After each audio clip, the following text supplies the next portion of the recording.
या मालिकेच्या आजच्या भागात आपण पाहणार आहोत. घरातील सगळेजण कार्यक्रमाची तयारी करत असतात तर दीपक मोनाला फटाक्यांबद्दल विचारत असतो. मात्र त्यामुळे मोना दीपकवरच ओरडते आणि तितक्यात रुपाली त्या ठिकाणी दीपकला फटाके नेमके कुठे आहेत ते सांगते. त्यामुळे दीपक म्हणतो की याला बोलतात गोड बोलणं, नाहीतर काही काही माणसं डिरेक्टली अंगावरच धावून येतात आणि ते ऐकून मोना पुन्हा चिडते. त्यानंतर मग अमोलही त्या ठिकाणी येतो. तो सगळ्यांना विचारतो की आपली तयारी झाली आहे ना. त्यावर सगळेजण आनंदाने हो म्हणतात. त्यानंतर बापू अमोलला सांगतात की तुला माहिती आहे का आज आपल्याला काय काय खायला मिळणार आहे ते. पण तितक्यात रुपाली म्हणते की बापू आणि बाबा तुम्ही अजिबात कोणाला सांगायचं नाही. आज आपण जेवणात काय काय बनवलं आहे ते आज सगळ्यांसाठी सरप्राईज असणार आहे. आणि त्यामुळे बापू आणि कदम कोणाला काही सांगत नाही. मात्र मोना पटकन म्हणून जाते की छोटे सरकार आज आम्ही बासुंदीसुद्धा बनवली आहे आणि ते ऐकून सगळेजण हसू लागतात. त्यानंतर मग दीपक विचारत असतो की काय अमोलराव तुमच्या माबाबांना तुम्ही विचारलं की नाही त्यांनी नवीन वर्षाचा कोणता संकल्प केलाय ते. आणि त्यावर अमोल म्हणतो की नाही ना मामा, सकाळपासून मला बाबा भेटलेच नाहीत. आणि ते ऐकून सर्वजण म्हणतात की अमोल असं अजिबात चालणार नाही, तो आमच्या सगळ्यांकडून वदवून घेतला ना, मग आता तू त्या दोघांना सुद्धा नवीन वर्षाचा काहीतरी संकल्प करायला सांग. आणि त्यावर अमोलसुद्धा हो म्हणतो. त्यानंतर अपर्णा आणि अर्जुन घरी येतात तर घरातील सगळेजण नाटक करत एके ठिकाणी बसून राहतात. आणि त्या सर्वांना असं शांत बसलेलं बघून अपर्णा आणि अर्जुन घाबरूनच काय झालं आहे ते विचारतात. पण ते कोणीही त्यांना काही सांगत नाही. आणि मग अमोल त्या दोघांना खुर्चीवर बसायला सांगतो आणि मग त्यांना विचारतो की तुम्ही नवीन वर्षामध्ये कोणता संकल्प करणार आहात. तर अपर्णा आणि अर्जुन म्हणत असतात की आम्ही तर असं काही ठरवलेलं नाही आहे. तर अमोल म्हणत असतो की मग तुम्हाला जे काही ठरवायचं आहे ते आत्ताच ठरवा, त्याशिवाय तुम्हाला कुठेही जाता येणार नाही. आणि ते ऐकून मग अप्पी म्हणते की ठीक आहे, मी नवीन वर्षात असा संकल्प करते की मी माझ्या कामाकडे व्यवस्थित लक्ष देईल आणि ज्या काही योजना आहेत त्या व्यवस्थितपणे यशस्वीपणे राबवेल. आणि ते ऐकून अमोल खुश होतो आणि तिचं कौतुक करतो. तर अर्जुन म्हणत असतो की या नवीन वर्षामध्ये मी अप्पीची आणि अमोलची खूप काळजी घेईल. गेली 7 वर्ष मी त्यांच्यापासून दूर होतो, पण आता सगळी कमतरता भरून काढेल. आणि ते ऐकून अमोल म्हणतो की बाबा जर असं असेल तर मग मला जेव्हा फिरायला जायचं असेल तेव्हा तुला मला फिरायला घेऊन जावं लागेल. आणि त्यावर अमोल हसतच म्हणतो की ठीक आहे, आता मी बोललोय म्हटल्यावर मला करायलाच हवं. त्यानंतर मग रात्री सगळेजण पार्टीची तयारी करत असतात. त्यानंतर आर्या, चिंचोके, गायतोंडेसुद्धा त्या ठिकाणी येतात. त्या तिघांना बघून घरातील सगळेजण खुश होतात. अमोलसुद्धा त्यांचे आभार मानतो. तर चिंचोके म्हणत असतात की आम्हाला थोडा वेळ भेटला आणि काही लोक फ्री होते म्हणून आम्ही त्यांना आमच्या जागी ड्युटीवर थांबवलं आणि आम्ही इकडे आलो. ते सगळं काही ऐकून अमोल त्यांच्यावर खुश होतो आणि त्यांच्या कामासाठी त्यांना सॅल्यूटसुद्धा करतो. त्यामुळे त्या लोकांनासुद्धा खूप आनंद होतो. मग अपर्णा, अर्जुनही बाहेर येतात. तर अमोल सगळ्यांना खाली बसायला सांगतो आणि मग तो कार्यक्रमाची सुरुवात करतो. तो म्हणत असतो की पहिल्यांदा आपण एक खेळ खेळूयात आणि या खेळाची सुरुवात आत्ताच नवीन लग्न झालेल्या माबाबांपासून करूयात. आणि ते ऐकून अप्पी, अर्जुन घाबरतात. तर अमोल पटकन एक बाऊल घेऊन येतो. त्या बाऊलमध्ये काही चिठ्ठ्या असतात. अमोल त्यांना सांगतो की या चिठ्ठीमध्ये जे काही लिहिलं असेल ते तुम्हाला करावं लागेल. त्यामुळे अर्जुन त्यातून एक चिठ्ठी काढतो. तर त्या चिठ्ठीवर डोळ्यांवर पट्टी बांधून डान्स करा असं लिहिलेलं असतं. आणि ते ऐकून अपर्णा, अर्जुन घाबरतात. ते म्हणत असतात की आम्ही असं काही करणार नाही आहे. पण घरातील कोणीही त्यांचं ऐकून घेत नाही. अमोलसुद्धा म्हणत असतो की बाबा अशी चिटिंग करून नाही चालणार, तुम्हाला आता डान्स करावाच लागेल. आणि मग शेवटी ते दोघेजण डोळ्यांवर पट्टी बांधून डान्स करायला तयार होतात.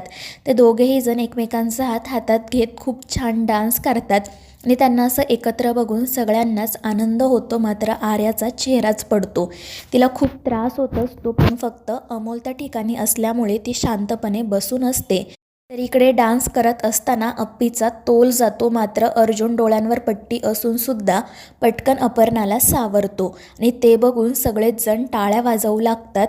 आणि मग त्यानंतर अर्जुन आणि अप्पी त्यांच्या डोळ्यांवरची पट्टी काढतात. तर स्वप्नील म्हणत असतो की अर्जुन तुम्ही दोघांनी डान्स तर छानच केला, पण शेवटी जे काही केलं ना ते अजून छान होतं. आणि ते ऐकून ते दोघेही लाजून खाली मान घालतात. मात्र हे सगळं आर्याला अजिबात सहन होत नाही. तिला खूप त्रास होत असतो आणि ती रडायला सुरुवात करते. मात्र कोणाचंही तिच्याकडे लक्ष नसतं. त्यानंतर मग कदम सांगतात की अप्पे आणि अर्जुन तुम्ही दोघेजणं आता उखाणा घ्या आणि ते ऐकून ते डोक्यालाच हात लावतात. पण अमोल काही ऐकत नाही आणि त्यामुळे अर्जुन आणि अप्पी एक मजेशीर उखाणा घेतात. त्यामुळे सगळेजण त्यांच्यावर हसू लागतात. मात्र तितक्यात आर्या तेथून उठून निघून जाते आणि तिच्या पाठोपाठ चिंचोकेसुद्धा. ते आर्याला विचारत असतात की आर्या मॅडम काय झालं, तर आर्या म्हणत असते की काही नाही, आता मला जायला हवं, जास्त वेळ इथे थांबून चालणार नाही. तर चिंचोके म्हणत असतो की आपण आत्ता तर आलो आहोत ना, थोडा वेळ थांबूयात. पण आर्या म्हणत असते की नाही चिंचोके, मला ड्युटीवर जायचं आहे. पण चिंचोके म्हणत असतो की आर्या मॅडम ड्युटीविषयी मला सगळं माहिती आहे, मला माहिती आहे तुम्हाला या सगळ्याचा त्रास होतो आहे म्हणून तुम्ही इथून चाललायत ना. आणि त्यावर आर्या खाली मान घालून म्हणते की हे बघा चिंचोके, अपर्णा आणि अर्जुन एकत्र आहेत, यात मला वाईट वाटण्यासारखं काही नाही आहे. पण आमच्यात जे काही घडलं त्यानंतर हे सगळं बघताना ना मला खरंच खूप अवघडल्यासारखं होतं आहे. तर चिंचोके म्हणत असतो की मला कळतं आहे आर्या मॅडम तुम्हाला किती त्रास होत असेल ते, मात्र तुम्ही प्लीज अमोलसाठी थोडा वेळ थांबा. त्या पोराच्या चेहऱ्यावर बघा किती आनंद आहे. आणि त्यावर आर्या म्हणते की मला कळतं आहे सगळं, पण मी अजून थोडा वेळ इथे थांबले ना तर मलाच त्रास होईल. आणि त्यांचं बोलणं सुरू असताना अर्जुन त्या ठिकाणी येतो. तो विचारत असतो की काय झालं. आणि त्यावर आर्या चिंचोके म्हणतात की काही नाही, आम्ही परत जाण्याचा विचार करत होतो, कारण उगाच इतर लोकांवर प्रेशर यायला नको. आपण 4च तुकड्या पाठवल्या आहेत ना. पण अर्जुन म्हणत असतो की आर्या खरं खरं सांग नेमकं काय घडलं आहे ते. आणि ते ऐकून आर्या खाली मान घालते. त्यामुळे सगळा प्रकार अर्जुनच्या लक्षात येतो. तो आर्याची माफी मागत म्हणतो की हे बघ आर्या, तुला त्रास होतो आहे हे कळतं आहे मला, आणि आपल्यात जे काही घडलं त्यानंतर हे सगळं बघताना तुला अवघडल्यासारखं होत असेल हे सुद्धा माहिती आहे मला, आणि तुला त्रास होऊ नये असंच मला वाटते. त्यामुळे मी तुला आग्रह करून थांबवणार नाही. मात्र अमोलची खरंच खूप इच्छा आहे गं तुम्ही सगळ्यांनी इथे थांबावं म्हणून, कारण त्याच्या आजारपणात ज्यांनी ज्यांनी त्याला मदत केली आहे त्या सगळ्यांना त्याला पार्टी द्यायची आहे. आणि ते ऐकून मग नाईलाजाने आर्या तिथे थांबायला तयार होते. त्यानंतर मग ते सर्वजण संगीत खुर्ची खेळायला सुरुवात करतात. हळूहळू एक एक करून त्या खेळातून आऊट होत असतात. शेवटी अर्जुन, अप्पी आणि आर्या हे तिघेच जण उरतात. आणि त्यावेळी आर्या एका खुर्चीवर बसते, मात्र एक खुर्ची रिकामी असते आणि तिच्या एका बाजूला अप्पी आणि एका बाजूला अर्जुन उभा असतो. त्यामुळे आता त्या खुर्चीवर कोण बसणार याचीच सगळेजण उत्सुकतेने वाट बघत असतात. दीपक आणि स्वप्नील मुद्दाम अर्जुनला चिडवत असतात आणि म्हणत असतात की आता आम्ही सुद्धा बघतो बायकोसाठी अर्जुन खुर्ची सोडतोय की खुर्चीसाठी बायको. आणि मग शेवटी अर्जुन खेळातून मुद्दाम आऊट होतो आणि अप्पीला त्या खुर्चीवर बसवतो. त्यामुळे सगळेजण हसतच टाळ्या वाजवतात. त्यानंतर मग फक्त आर्या आणि अपर्णा त्या खेळामध्ये उरतात. मात्र शेवटी आर्या पटकन खुर्चीवर जाऊन बसते आणि तिचा अपर्णाला धक्का लागतो. त्यामुळे ती जोरात खाली पडते. ते बघून सगळेजण धावतच तिच्या जवळ येतात आणि तिला लागलं तर नाही ना याची चौकशी करू लागतात. त्यामुळे आर्या घाबरते, मात्र अपर्णाला काही लागलेलं नसतं. त्यामुळे मग आर्याच्या सुद्धा जीवात जीव येतो.